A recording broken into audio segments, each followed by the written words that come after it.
Majority Leader.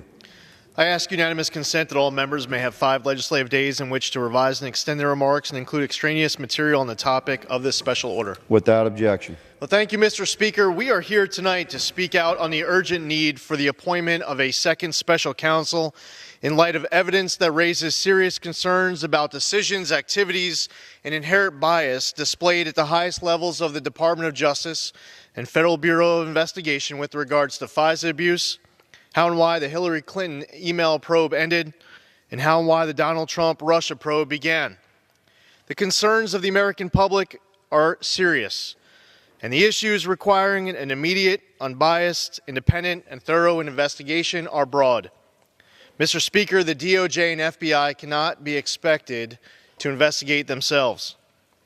I acknowledge with immense gratitude that nearly every single man and woman in the DOJ and FBI conducts themselves daily with integrity, independence, patriotism, objectivity, and commitment to the rule of law. A special counsel is of the utmost importance to ensure that these historic, legendary, and necessary agencies move forward more respected and effective than ever before. Tonight I'm joined by my colleagues from across this country, and we'll hear from each and every one of them. Following these speakers, I'll be going into much greater detail on the many specifics on why the Attorney General must immediately appoint a second special counsel to conduct a thorough and independent investigation of our significant concerns.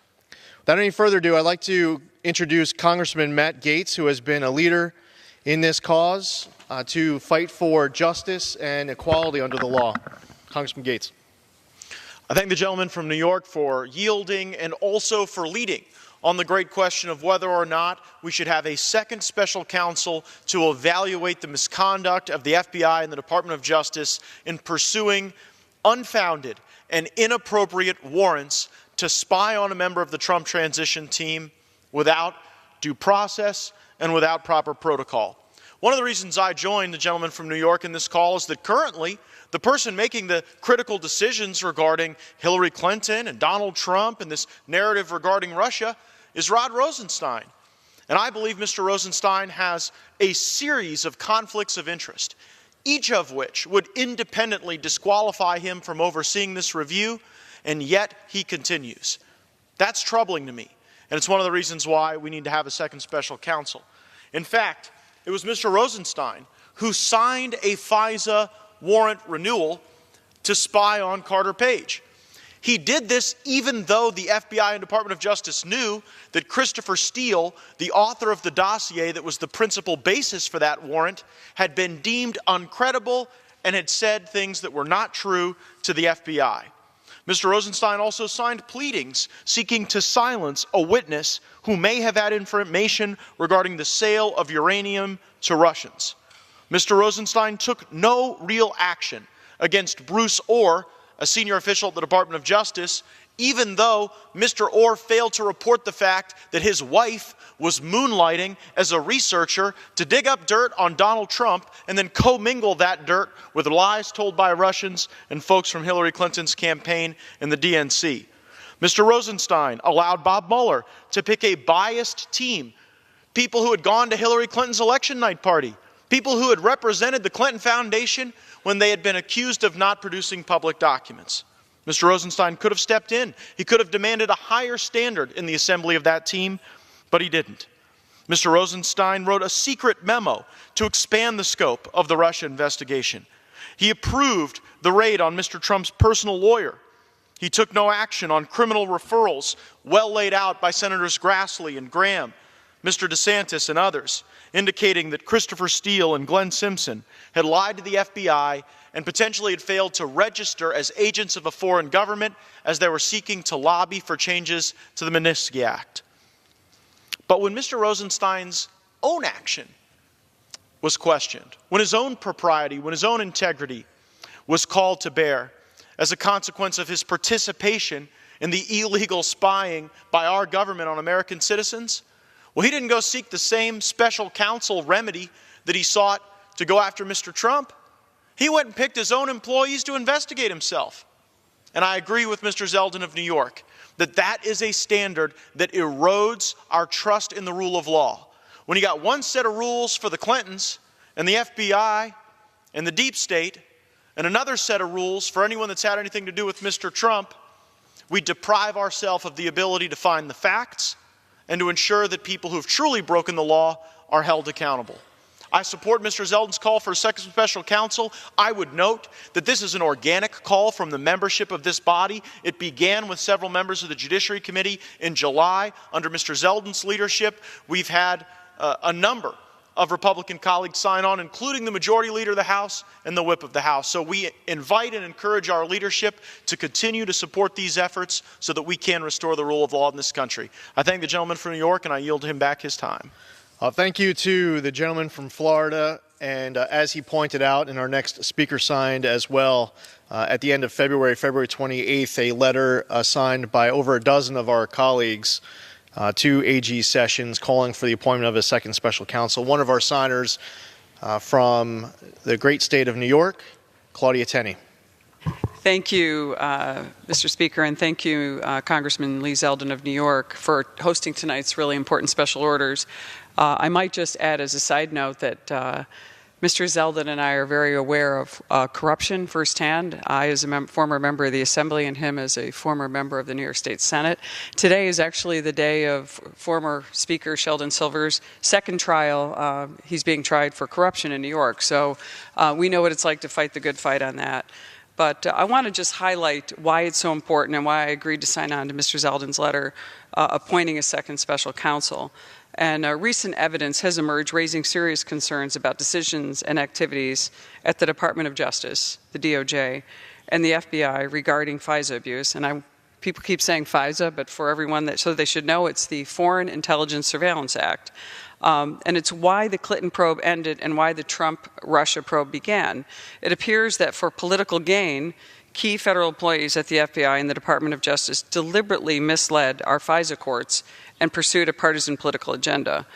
The FISA memo detailing these abuses of power stated, and I quote, "Top Obama administration officials knowingly used unverified information paid for by the Hillary Clinton campaign, some of which came from Russian intelligence in a secret court document to justify a counterintelligence investigation of the Trump campaign during the 2016 presidential election.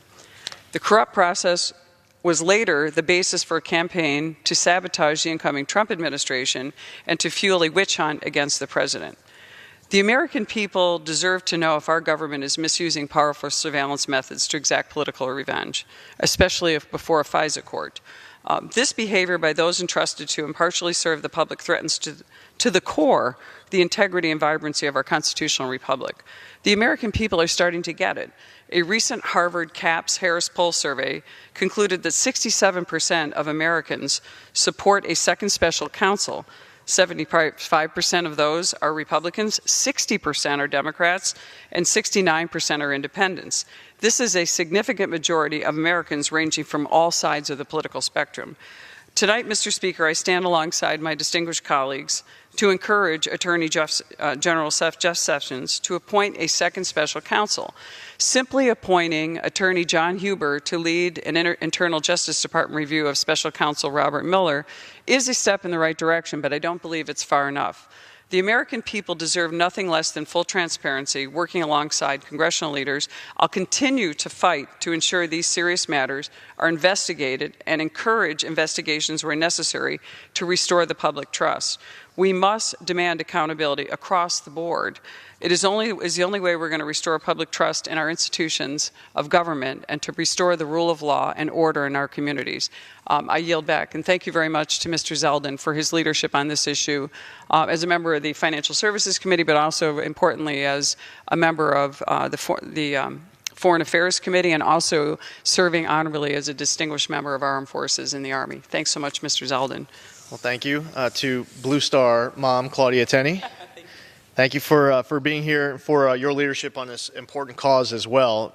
And thank you again, Mr. Speaker, and to all of my distinguished colleagues who we have heard from and additional colleagues who will be out here shortly. We are laying out the very important case here tonight of why a second special counsel is needed with regards to misconduct at the highest levels of the DOJ and FBI related to FISA abuse, how and why the Hillary Clinton email probe ended, how and why the Trump-Russia probe began. And we cannot expect the DOJ and FBI to fully investigate themselves, Mr. Speaker. I have a great amount of respect for everyone at the Justice Department who has served and continues to serve for all of the right reasons. As I mentioned earlier, integrity, independence, patriotism, objectivity, and commitment to the rule of law. A special counsel can ensure transparency and accountability so that these historic, legendary, and necessary agencies can move forward with their important mission better than ever before. The list of concerns that warrant an immediate and independent investigation is long and growing by the day. First tonight, I will discuss the misconduct with regards to how and why the Hillary Clinton email probe ended. Next, we will cover FISA abuse.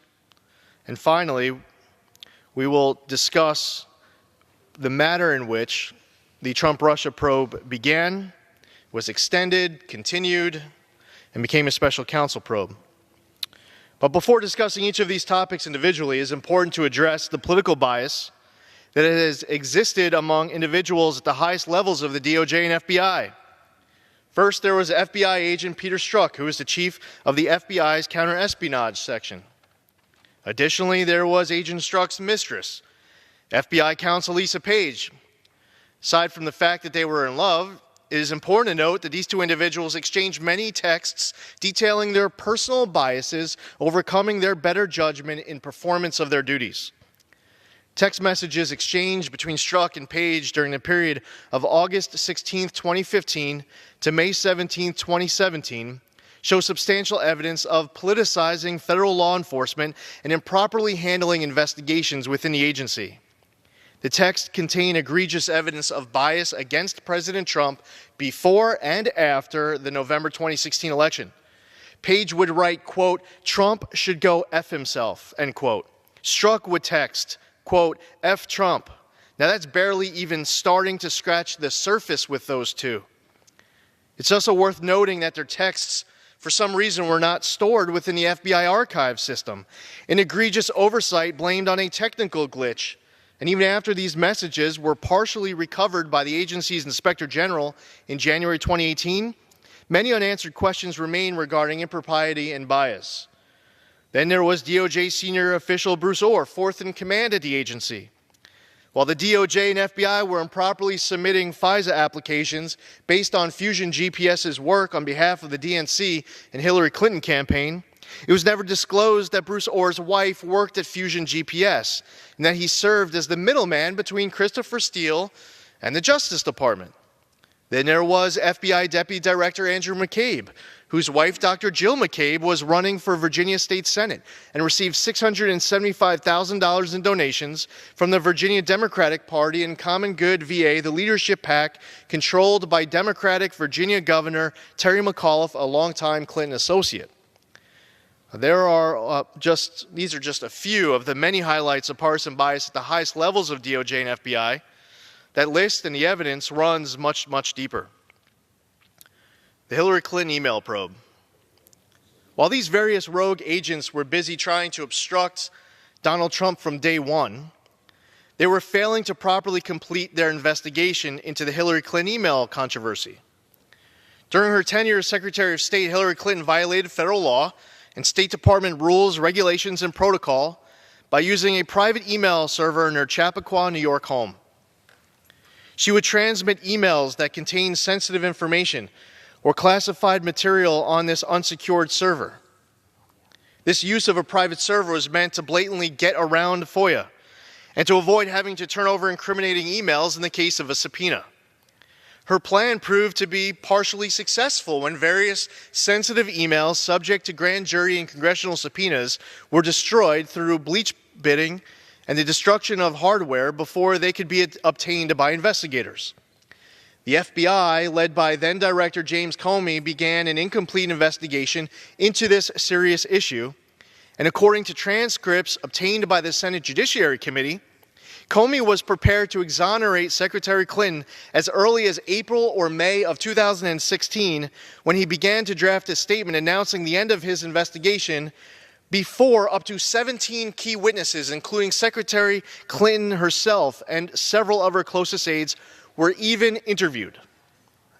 Cheryl Mills, who served as counselor and chief of staff to Hillary Clinton during her whole tenure as United States Secretary of State, was offered immunity from prosecution by the FBI during this investigation in exchange for access to her laptop that contained many of the questionable emails. Why? And after watching President Trump's personal attorney last week get a no-knock raid of his home and office, that is especially troubling how the scales of justice are just not equal under the law. That's a big problem. Back to Comey. Now, he contradicted those transcripts I mentioned when he stated during sworn testimony before the House Judiciary Committee on September 28th of 2016 that he made the decision not to recommend criminal charges for Hillary Clinton after she was interviewed by the FBI on July 2nd, 2016. That was a flat-out lie, under oath. Former Director Comey, in the final draft of his statement, allowed Peter Strzok to replace grossly negligent, which is legally punishable under federal law, with extremely careless, which is not legally punishable under federal law. Federal law states that gross negligence in handling our nation's intelligence can be punished criminally with prison time and/or fines. And then there was the infamous tarmac meeting on June 27th, 2016, just days before Hillary Clinton would end up being exonerated. Attorney General Loretta Lynch had a covert meeting with Hillary Clinton's husband, former President Bill Clinton, aboard A.G. Lynch's plane on the tarmac in Phoenix, Arizona. The likelihood of this conversation being just small talk was zero. And let's not forget that it was A.G. Lynch who insisted that the Hillary Clinton email probe not even be called an investigation. Instead, he insisted it be called a matter, as if the Clinton campaign was driving the bus of the investigation and calling the shots.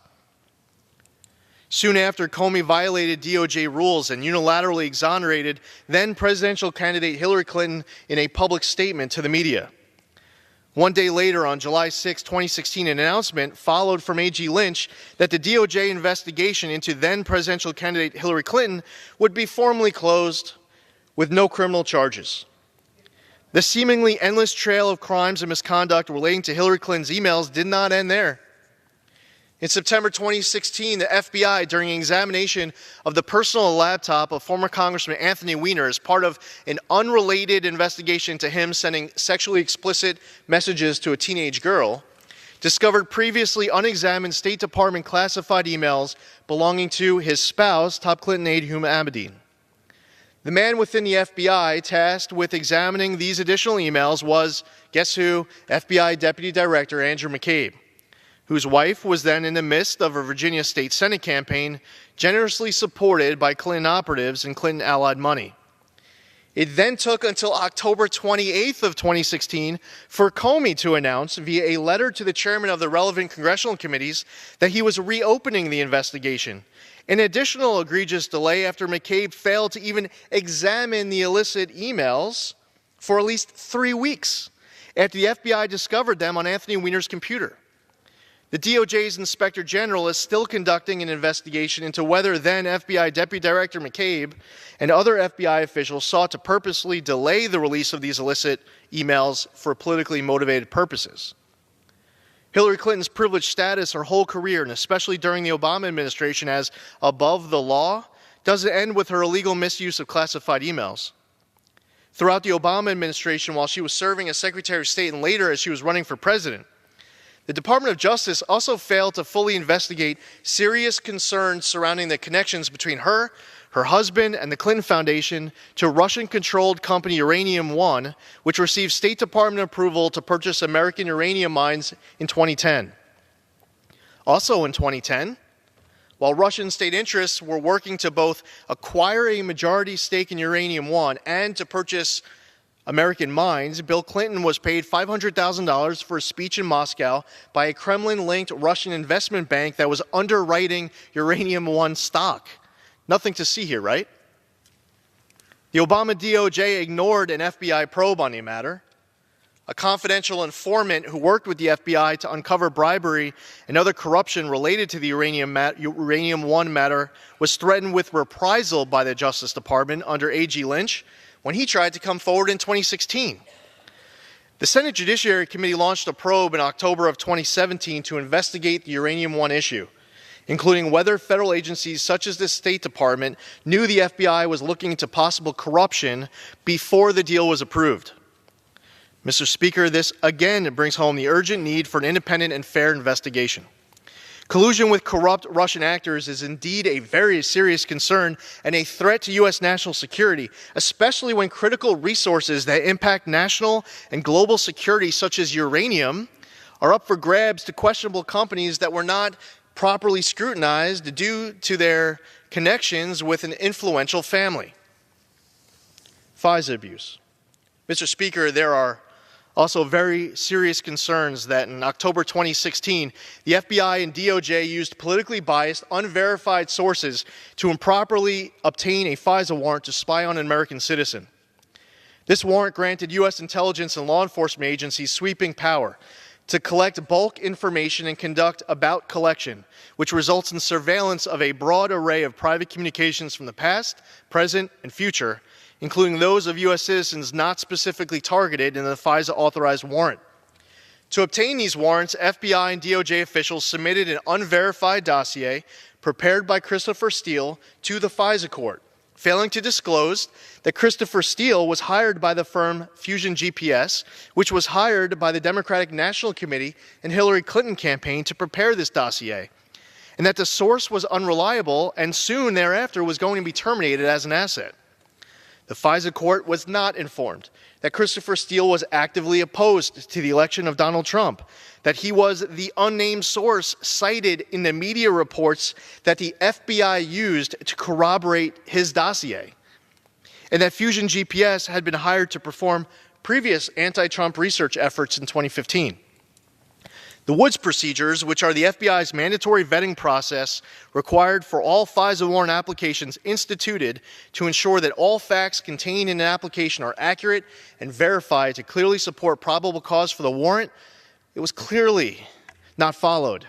Former Director Comey then admitted in sworn testimony to the Senate Judiciary Committee on June 8, 2017, that material contained in the Steele dossier was known to be both salacious and unverified.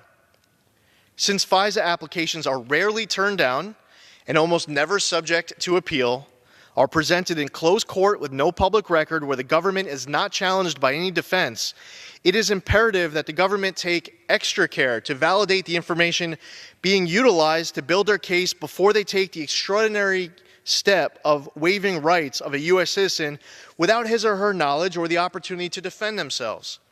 These are secret documents submitted to a secret court to spy on an American citizen. The government has a responsibility not only to provide the best evidence they have in support of their case, but to also provide the best evidence that they have against their case.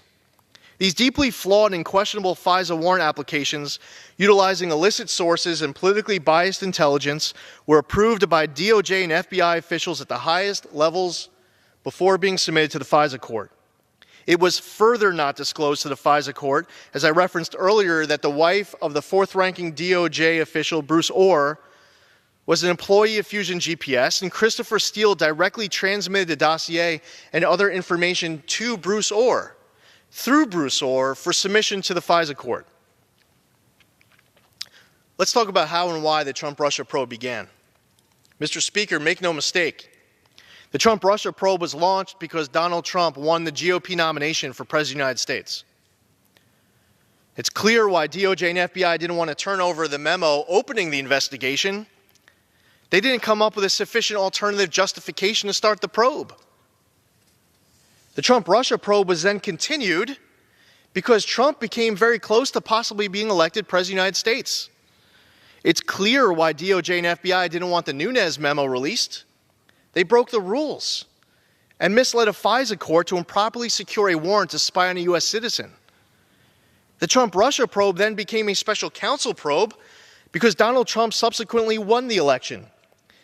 And the FBI director then illegally leaked classified info to the media to trigger a special counsel appointment. Director Comey had prepared a series of 7 memos containing classified information, including notes on his conversations with President Trump. He then admitted in sworn testimony to the Senate Committee on Intelligence in June 2017 that he had leaked this classified content to a personal friend and encouraged that friend to share the material with the press. That is a blatant violation of federal law meant to protect sensitive information from falling into the wrong hands. An investigation conducted by the Senate Judiciary Committee later revealed that the personal friend of Director Comey was Professor Daniel Richman of Columbia Law School, and that Mr. Comey provided him with 4 of the 7 memoranda, all containing classified information. Mr. Speaker, in closing, with all of this grievous misconduct at the highest levels of the DOJ and FBI, the blatant violations of the Constitution and law, and so many serious unanswered questions, this matter must be investigated by someone who can act independently from outside of the Justice Department. The nearly 2.5 years that the Trump-Russia probe has continued on with zero accountability still appears to be without any evidence that President Trump colluded with the Russians. This has been some of the most tumultuous years in the history of the FBI and DOJ. But with transparency and accountability, these awesome agencies can get everything back on track. In March 2018, former FBI Director McCabe was fired by AG Jeff Sessions, who noted that Deputy Director McCabe, quote, lacked candor, including under oath, on multiple occasions, and had partaken in, quote, unauthorized disclosure to the news media. This is among other violations noted in a report issued by the FBI Office of Inspector General after a wide-reaching investigation into McCabe's conduct. A myriad of other DOJ and FBI personnel have been fired, demoted, or resigned during these past few years. Former FBI Director Comey, Chief of Staff to the Director James Rubicki, FBI General Counsel James Baker, FBI Agent Peter Strzok, FBI Counsel Lisa Page, FBI Special Agent Josh Campbell, DOJ Senior Official Bruce Orr, FBI Assistant Director Michael Cortan, and Assistant Attorney General Peter Kadzik. The DOJ Inspector General's Office has undoubtedly done great work to uncover misconduct and expose bias, but the mission of the OIG is limited only to, quote, deter and detect waste, fraud, abuse, and misconduct in DOJ programs and personnel, and to promote economy and efficiency in those programs. A fully independent special counsel has greater autonomy than an IG, or other federal prosecutors to run a non-biased investigation and, if necessary, bring forth criminal charges. With so much at risk, including the integrity of our federal law enforcement agencies, which are tasked with protecting our nation and upholding the rule of law, the need is more urgent than ever. This is not about politics, but about the principles that bind together our nation and our constitutional system of government. Equality under the law and impartiality of justice. It what brings all of us to the House floor tonight, urging the Attorney General of the United States to take immediate action through the appointment of a second special counsel. Too many questions remain unanswered, and too much is at stake. Mr. Sessions, it is very important to take this action and appoint a second special counsel. At this point, I'd like to yield to one of the signers of our late February letter to AG Sessions, a great leader in this cause, Congressman David Brat.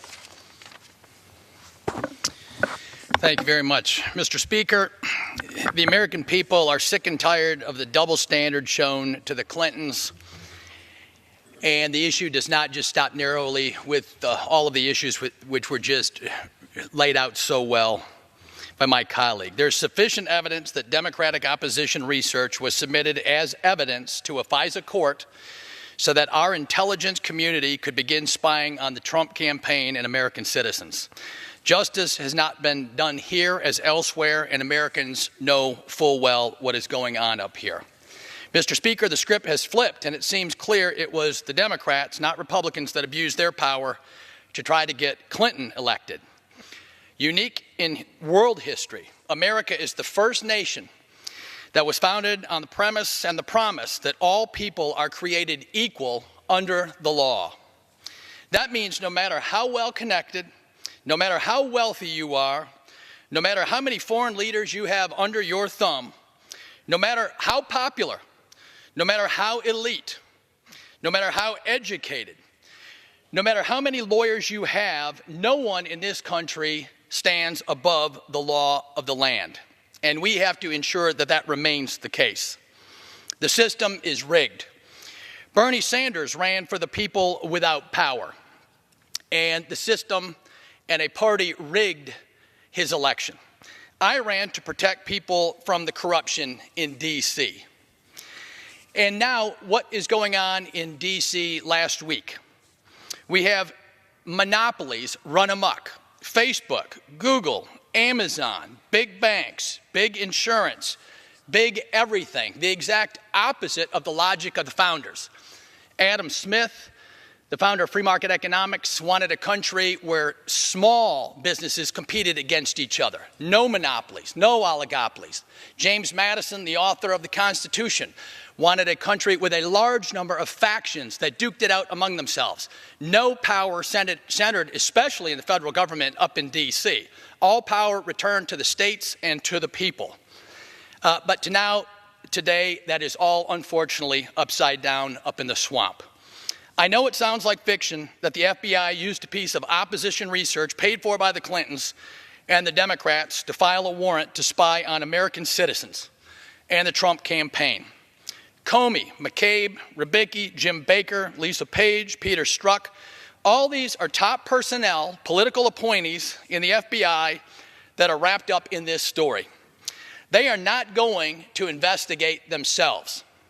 We need a fair and independent special counsel looking into this to see if there is anything wrong and any wrongdoing.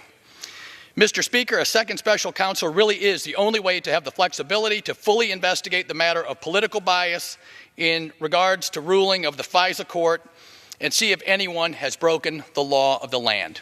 Only after we fully investigate this matter will we have the full confidence that no one has escaped justice. The American people want that closure, and so do I. Thank you. Well, thank you to the gentleman from Virginia, Mr. Bratt, for being here and for all of your efforts. At this time, it's a great pleasure to be able to introduce Congressman Louie Gohmert of Texas. Oftentimes, for those of you who are at home, may be watching C-SPAN late on a weeknight tonight. I will encourage you that all other nights when we're here, there's a pretty good chance that if you turn on C-SPAN late at night, you'll have Louie Gohmert standing from where he's about to speak from, this wise man educating us on his thoughts and reflections of our great country. Congressman Gohmert. Well, coming from my friend, a wise man from New York, I appreciate that very much. And I appreciate the effort in securing the whole hour for all of us to talk about this issue.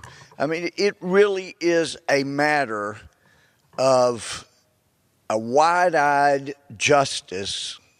The blindfold was removed, and real justice in America is hanging in the balance.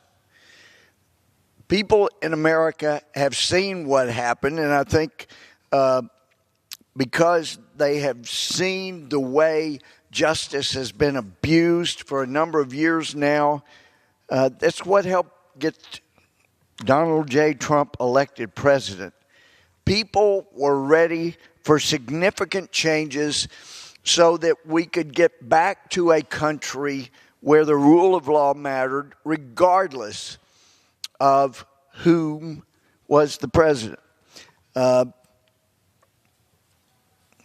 When we look back at Chuck Colson, he did a year and a half in prison for having one FBI file in the White House. The Clintons had nearly 1,000 in the White House. Nobody did a day. We saw that kind of injustice come in and played out before us during the 8 years of Eric Holder and Loretta Lynch in the Justice Department.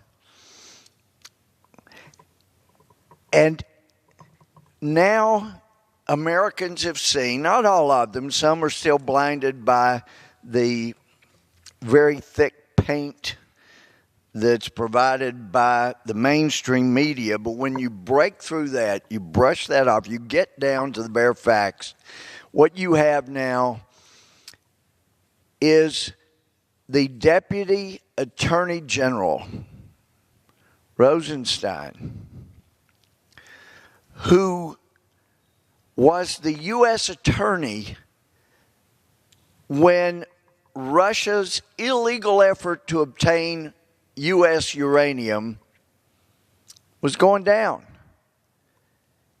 He and his dear friend Robert Mueller, as head of the FBI, were investigating what they knew. They had the facts, they had the evidence, they had the person working behind the scenes providing information, and they knew Russia was illegally trying to corner the market on U.S. uranium. They knew the bribes were taking place. They knew there were all kinds of crimes taking place. And yet we don't know how it was with such a powerfully important investigation going on, an investigation that has led up to a time now where the head of Russia, whether you want to call him Tsar, President, Vladimir, whatever you want to call him, he's the head guy. And he's made clear that in Russia, they have rockets now that can deliver atomic weapons, nuclear weapons, that the United States cannot stop. And we know that while Rosenstein and Mueller were involved in investigating the efforts of President's friend Vladimir, for whom he had much more flexibility after the second election, we know he is making noise, rattling his saber as an existential threat to the United States' very existence. So the evidence was there. What we can't find out, because we can't get a proper investigation, is who was it? What was it that caused Rob Rosenstein and FBI Director Mueller to squelch the investigation into Russia's effort to get our uranium? Because if it was going full bore, and if it had not been squelched by Mr. Rosenstein and Mr. Mueller, Russia would never have ended up with 20% of U.S. uranium. And since we've seen when Hillary Clinton now, we know, will not be president, now the Clinton Foundation has gone away. But when it looked like everybody thought she was going to be the president, the next president, and she'd been Secretary of State, she had all this power, and as Secretary of State, she was one of the key critical people that had to approve this sale that would end up putting uranium from the United States in Russia's possession. They squelched the investigation. The sale went through with Hillary Clinton and her friends' support. Clinton Foundation ends up the $145 million from those who had invested in the effort to get Russia U.S. uranium. Bill Clinton gets $500,000 for a 20-minute speech that, from what we understand, wasn't very good, but it wasn't about a good speech. It was about rewarding the Clintons for Russia getting U.S. uranium. There is no way this side of heaven that you could have a fair investigation of the former FBI Director Mueller and the former U.S. Attorney and the role they played in helping Russia, along with Hillary Clinton, helping Russia get U.S. uranium, all to the detriment of the United States. I mean, we had prior Soviet spies, communist spies, who were put to death for providing designs for advanced weaponry. But in this case, you have Hillary Clinton, Rob Rosenstein, Bob Mueller, not just helping design. Here's what you need to create atomic weapons to destroy the United States. They didn't care. We know, on one hand, money, a great deal of money, was involved and changed hands. But there is no way the FBI and the Justice Department that we have seen has so many close friends of Mueller and Rosenstein, there's no way they're going to be able to investigate that matter. Since the day Robert Mueller was appointed as special counsel, I have been begging that we get a second counsel to investigate Mueller. He ought to be fired, but that politically cannot happen without some of our weak-kneed Republicans in the Senate deciding they need to remove the president. That should not happen for what the Democrats did. So it is critical. We have a second counsel.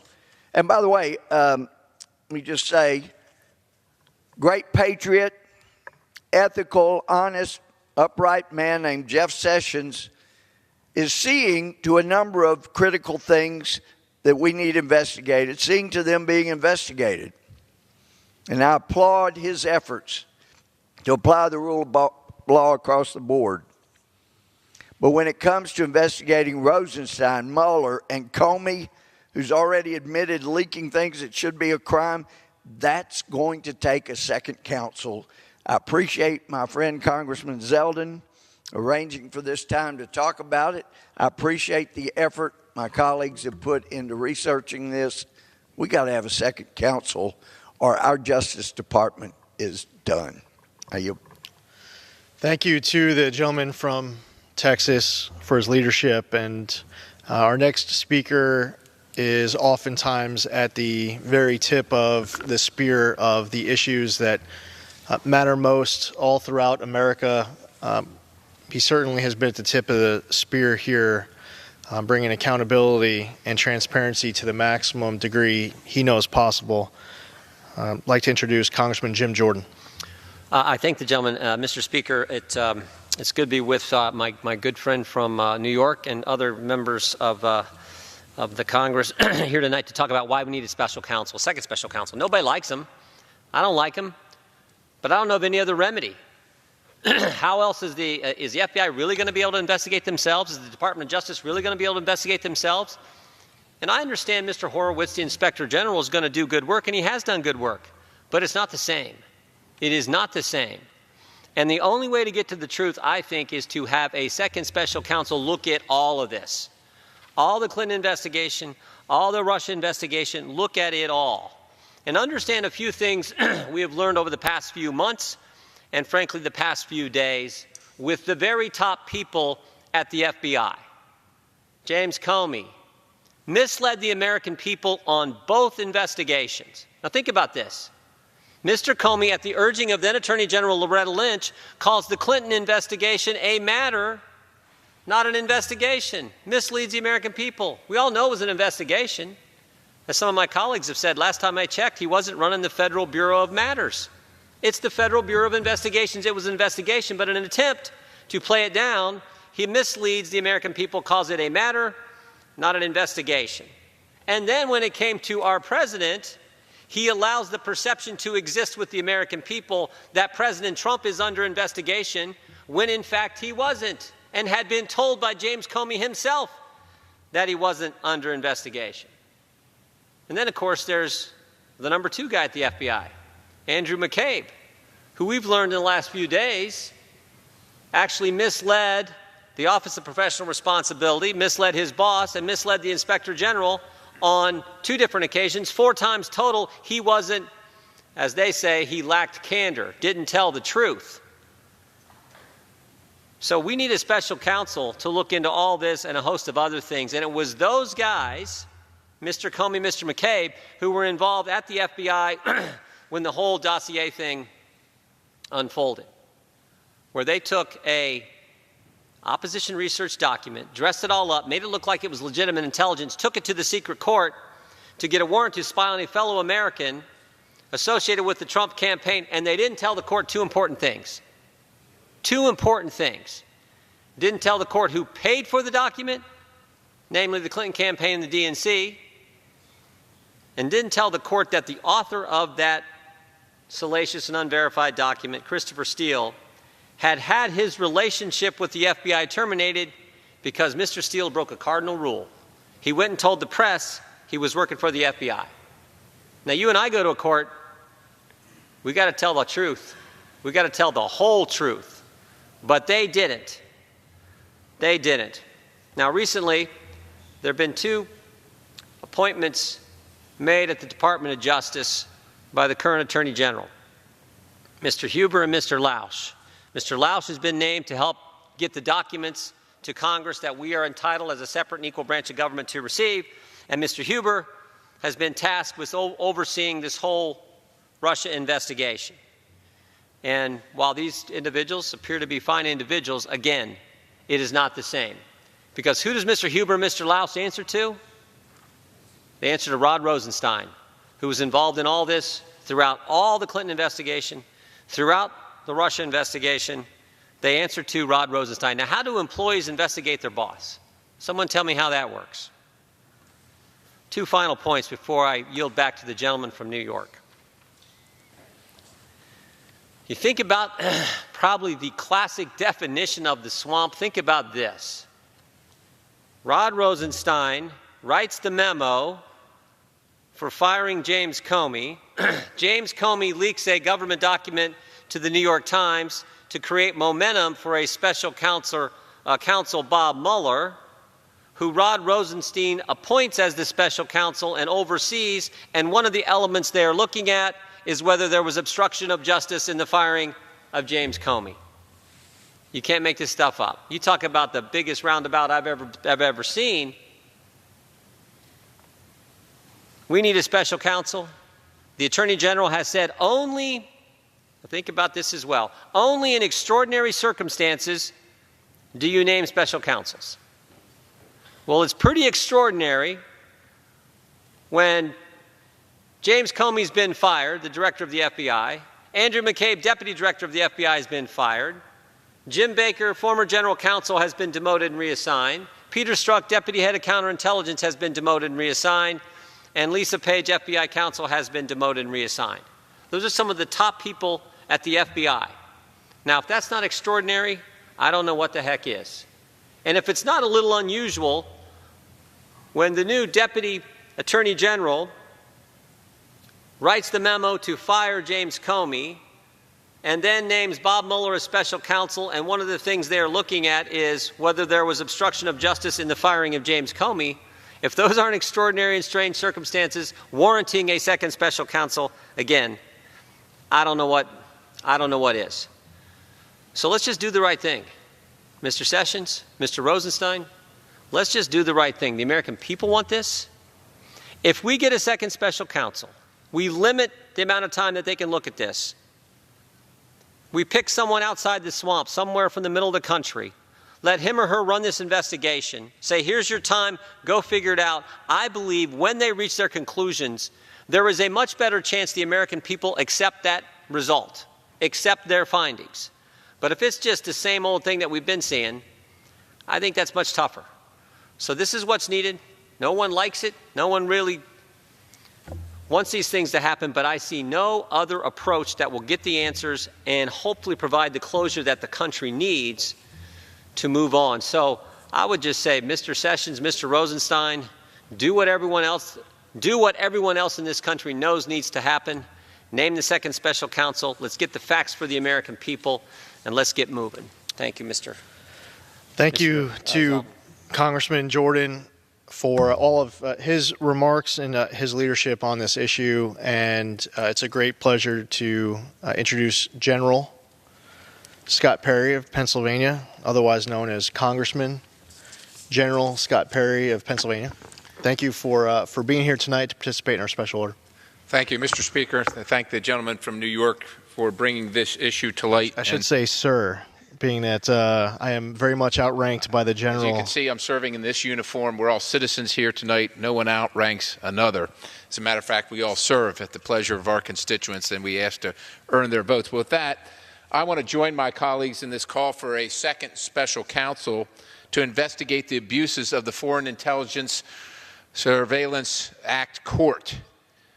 Knowing what we know now, this warrant was based off of a bogus news report, which was based off of a bogus document that was commissioned, much like, Mr. Speaker, someone commissions an artist for a painting. They said, well, we want this information to make the other guy look bad, so we're going to pay you. You go get the information, put it together in a nice format for us, and then we're going to act like it's real. And I say that because right now there doesn't seem to be any evidence that says that any of it's real.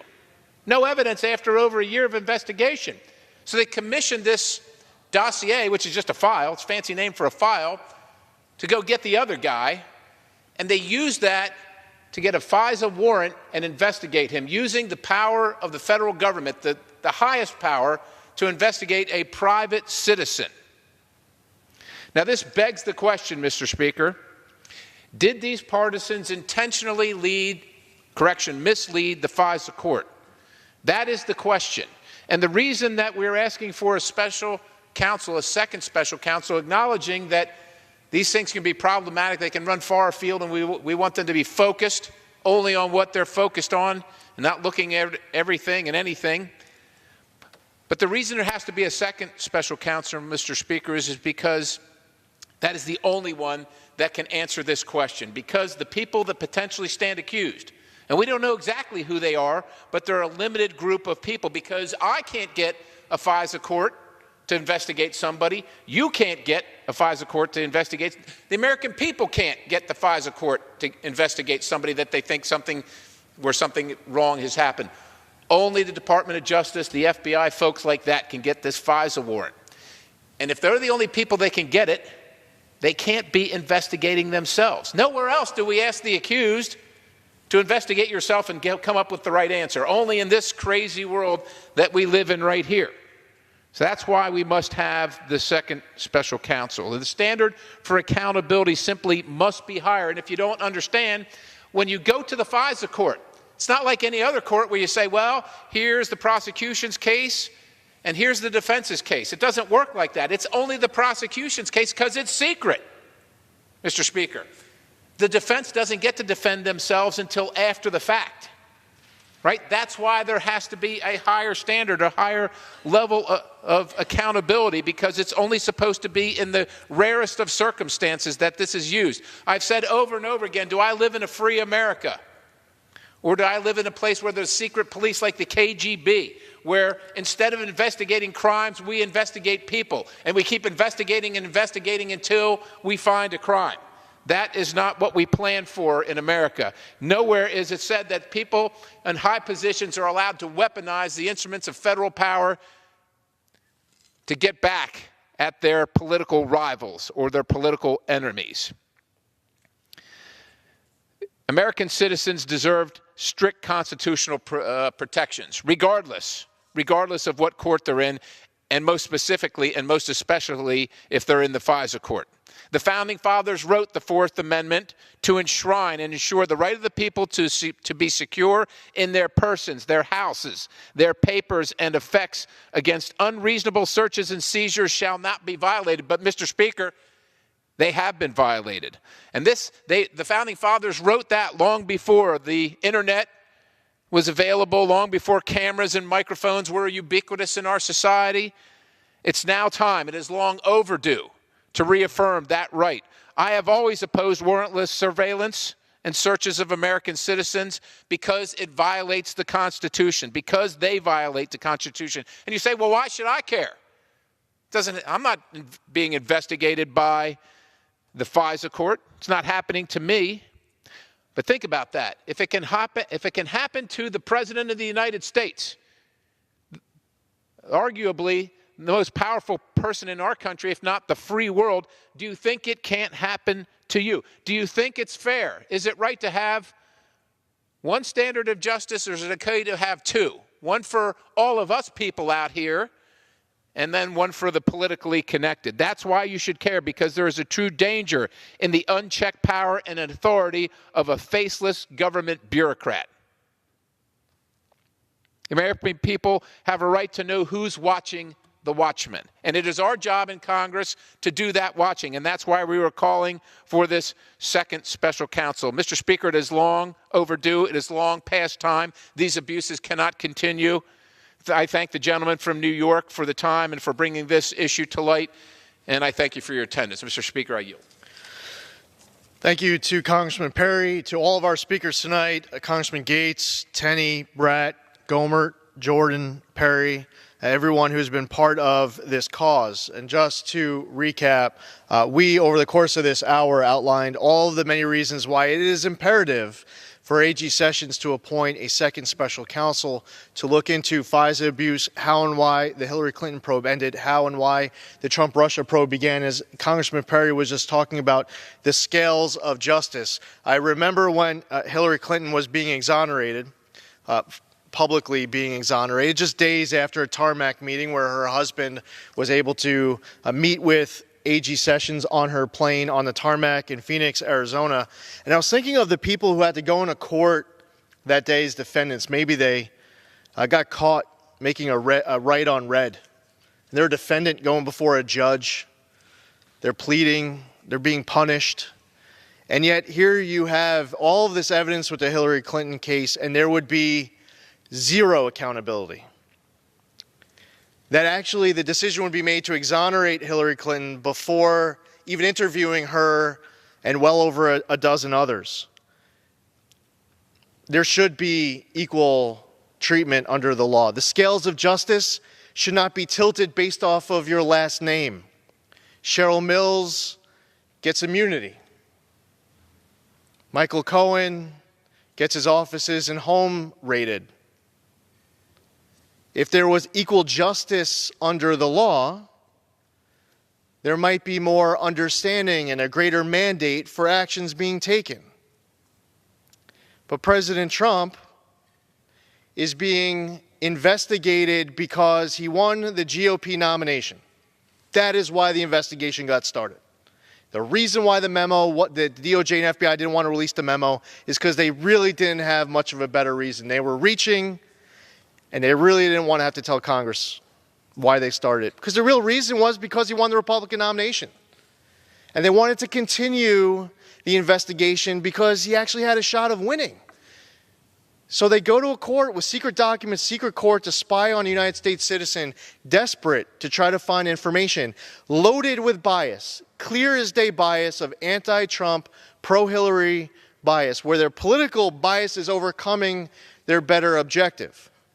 And then expanding the probe and creating a special counsel because the president is elected. That's not how we do things in this country, where you get investigated because you win an election, where you identify a person and then you empower someone with authority to go out and try to find a crime anywhere.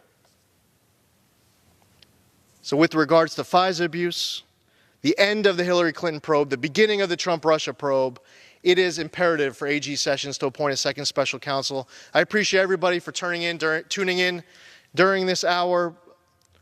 We look forward to continuing the effort until we get this done and over the top, and I yield back the balance of my time.